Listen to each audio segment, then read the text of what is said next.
I tagli inferti con un coltello alla giugulare e all'addome, i più gravi, quelli che avrebbero potuto ucciderla, poi ce ne sono altri un po' in tutto il corpo, tra cui sembra, ma non è confermato dalle forze dell'ordine, pure alla schiena. Il fatto al villaggio dei Fiori a Spinea, nella notte tra domenica e lunedì scorso. Lei, 45 anni del posto, ora è ricoverata a Milano dopo un delicatissimo intervento durato ore, sostiene di esserseli procurata da sola, scagionando di fatto il compagno, un 42enne del Padovano.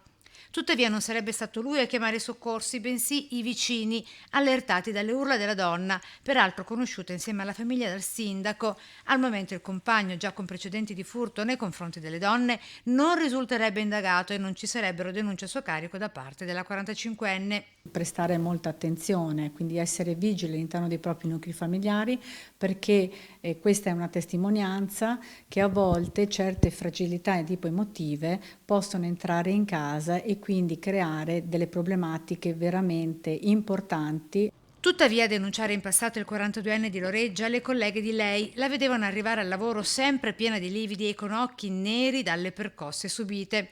E c'era pure un processo in corso, ma poi, con lei tornata a vivere insieme a lui, era decaduto pure il decreto di allontanamento. Ora i carabinieri indagano a tutto campo per capire se si siano trattati effettivamente di atti di autolesionismo o, viste le precedenti violenze subite in casa da parte del compagno della donna e mai denunciate da quest'ultima, si tratti di un tentato femminicidio o, terza ipotesi, se siano state coinvolte altre persone presenti in casa quella notte.